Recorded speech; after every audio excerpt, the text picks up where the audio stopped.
Squishies, welcome back to another vlog. This is Hazbin Hotel, the pilot. Commissioned vlog for Nick Barovic. Thanks for backing, Nick. So, two things I want to talk about with this mainly. First of all, the premise. It's kind of a familiar premise. What I mean by that is we're in hell having a comedy about trying to redeem people. I've seen this show. I have referenced this show as being the best show on television. When it's a live-action sitcom. Obviously, they're very different senses of humor, and Hazbin Hotel is much more cynical, which is unsurprising because as a cartoon, it's going to draw more heavily on the vaudeville tradition, which is pretty cynical. And on top of that, it's clearly got a strong Invader Zim influence. Multiple times I saw demon shadows that looked very much like the tallest dude in the Invader Zim opening.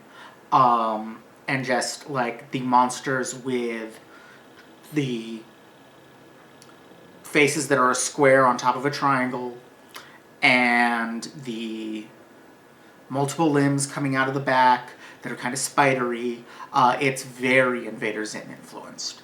And that is not at all a bad thing. Invader Zim was one of the great shows of the 2000s. But it's clearly also got a lot of good omens, not good omens, the good place in its DNA, either deliberately or they're drawing on the same elements in the Zeitgeist, either or. But something that actually, Susan, who, if you've watched our DuckTales reaction, which I know we'll do more at some point, if you've watched that, you've met Susan. We watched The Good Place together, and she pointed out pretty early on something that I honestly had missed, so I'm going to give her full credit for this. One of the themes of The Good Place is that sitcoms are hell. To live a sitcom life would be to live in hell. And there's something similar going on here, where hell is a cartoon, which implies cartoons are hell. There's constant violence, but nobody can die, and everybody is just suffering all the time in slapsticky, over-the-top violent ways. This is territory that Grant Morrison explored really well in one issue of Animal Man, The Coyote Gospel, which is one of the things that like really made Grant Morrison a name in comics. It is possibly his best work. I highly recommend Animal Man, his run on Animal Man in general, but especially The Coyote Gospel, which is fairly standalone. You could read it and nothing else, and you'd pretty much get it, but you should read all of Animal Man. It contains one of the only moments in comics that has made me legitimately feel chills. If you've read it, you know what moment I'm talking about. I can see you. What else?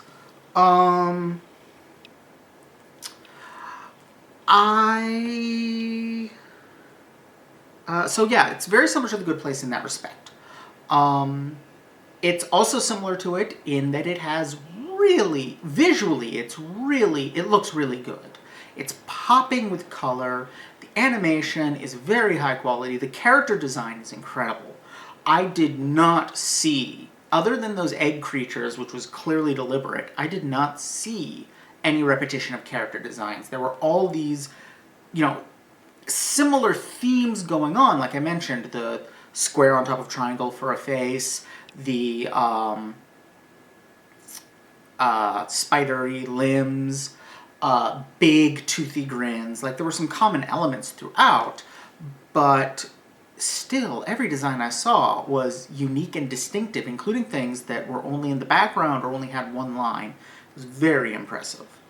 And I like the idea that a realm filled with terrible people would be, terrible. So, you have the homophobic newscaster, the mad scientist, the, violent, callous, blanking on his name, but the guy in the white suit. And he's, I'm assuming, just from the sensibility of the rest of the show, he's not in hell for being gay, obviously, if homophobes also go to hell. He's not in hell, I'm assuming, for prostitution, because that'd be dumb. Or being a porn star. Again, I'm assuming the reason he's in hell is because he's really, really violent. But we'll presumably find out if this ever gets picked up for a series. But yeah, that's actually a pretty good transition to get into the other thing I wanted to talk about, which is a particular character who has immediately jumped out at me as the most interesting character in this show. I really enjoyed this character. I am, I think, fairly obviously not talking about Charlie, who is pretty much generic cartoon heroine, honestly.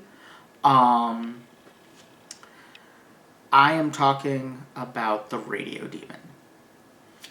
I may have brought this up before. I know I've talked about this in panels. I may have brought this up in vlogs before. Quite possibly my favorite anime character of all time is Zelos from the Slayers. Zelos is amazing. And what Zelos has going for him, he is jaw-droppingly, terrifyingly powerful. He is completely evil. He is also cheerful and friendly and super manipulative. And everyone around him knows this and keeps getting manipulated anyway. And he's always deeply mysterious, and literally everything I just said applies to the Radio Demon. He's basically Zelos with an old-timey radio voice that has static in it, and I love it. I love him. He, more than anything, like, until he showed up, I was like, alright, this is alright, but it's not, great. It's something I may watch at some point if it has, really good reviews, or if somebody pays me to do it, or whatever. I may watch this, but it's not something I'm going to pay close attention to and keep an eye out for the way I did for, like, Infinity Train, or going way back, the Adventure Time pilot. Those were things that almost immediately I was like, this is special. I didn't feel that way about this until the Radio Demon grins at the camera and there's all that distortion and static, and then he just swoops in and starts doing his thing, and I was like, okay, I'm sold.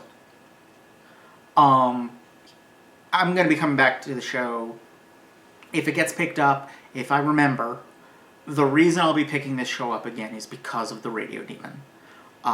He is great, and I really enjoyed him. Other than that, I wanted to, again, like, the look of this was amazing. I like how we have a real variety of different kinds of terrible people, but we have to remember that with the possible exception of Charlie, who was born there, everyone in there is presumably a terrible person who's being punished for it. Now, of course, I've ranted before, I don't really believe in punishment as a way of dealing with people doing bad things. Especially not when it's not immediate. And the whole idea of hell, I'm not a fan of. And also, like, I'm unpersuaded that there is such a thing as a bad person, and therefore unpersuaded that redemption is a thing. I tend to more see it as people do bad stuff, and if the same person then does a bunch of good stuff, that doesn't actually cancel the bad stuff, but the bad stuff doesn't negate the good stuff. There's just bad stuff and good stuff. And it's up to you whether you want to forgive this person and trust them based on their current deeds, or continue to dislike and doubt them based on their past deeds. You are free to do either. It's literally up to you, and there's no obligation to go either way.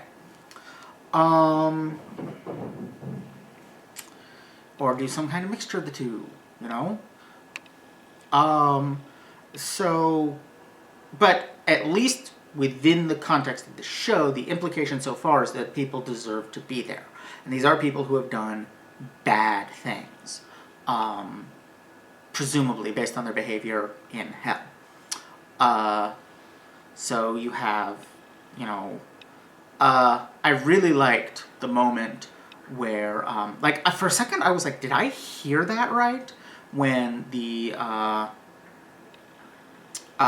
news announcer said, "I don't touch the gay." Which, holy fuck. My reaction was like, did I hear that correctly?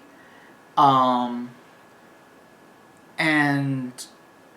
she made a comment about that being, you know, a good thing about herself, you know, and Charlie says, "Are you sure about that?" and looks at the camera, and then we do a reverse shot to see that she's looking at literally a sign that says hell.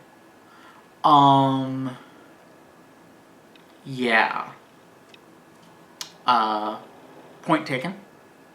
And I approve of said point.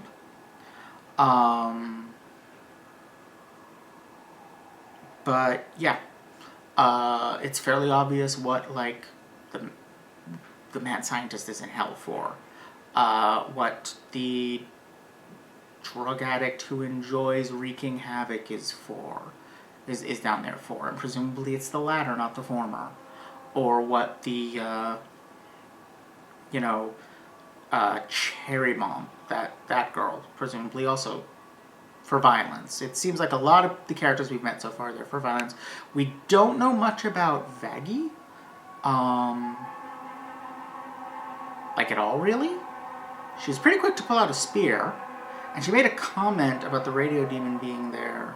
No, she made a comment about the guy in the white suit, whose name I keep blanking on, being there longer than she was.